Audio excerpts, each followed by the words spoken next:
എന്തായാലും ഹേമ കമ്മിറ്റി റിപ്പോർട്ടിലെ ഹൈക്കോടതിയിൽ ഇടക്കാല ഉത്തരവിന്റെ പശ്ചാത്തലത്തിൽ തുടർ നടപടികൾ ചർച്ച ചെയ്യാൻ പ്രത്യേക അന്വേഷണ സംഘം യോഗം ചേർന്നു. കോടതി നിർദ്ദേശപ്രകാരം റിപ്പോർട്ട് പരിശോധിച്ച് ആക്ഷൻ പ്ലാൻ പോലീസ് മേധാവി അറിയിക്കുമെന്ന് SIT വ്യക്തമാക്കുകയാണ്. തനിക്കെതിരെയുള്ള പീഡനാരോപണത്തിന് പിന്നിൽ സിനിമയിൽ നിന്നുള്ള നീക്കമുണ്ടോ എന്നത് അന്വേഷിക്കണമെന്നാവശ്യപ്പെട്ട് നിവിൻ പോളി ക്രൈംബ്രാഞ്ച് ADGPക്ക് പരാതിയും നൽകി. പ്രത്യേക അന്വേഷണ സംഘം യോഗം ചേർന്ന് ആക്ഷൻ പ്ലാൻ തയ്യാറാക്കി പോലീസ് മേധാവിയെ അറിയിക്കണമെന്ന് ഇന്നലെ ഹൈക്കോടതി ഉത്തരവിട്ടിരുന്നു. ഇതിലെ തുടർ നടപടികൾ ആലോചിക്കുന്നതിനാണ് യോഗം. കേസിൽ കോടതി നിർദ്ദേശപ്രകാരം പൂർണ്ണമായ റിപ്പോർട്ട് സർക്കാർ SITക്ക് ഉടൻ കൈമാറും.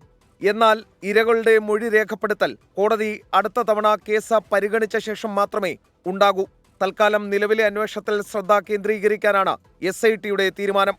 ഇതിനിടെ പീഡനാരോപണത്തിൽ ഗൂഢാലോചന ആരോപിച്ച് നിവിൻ പോളി രംഗത്തെത്തി. സിനിമാ മേഖലയിൽ നിന്നുള്ള നീക്കമെന്നാണ് സംശയം. വിഷയത്തിൽ ക്രൈംബ്രാഞ്ച് ആസ്ഥാനത്ത് നേരിട്ടെത്തി ADGPക്ക് താരം പരാതി നൽകി.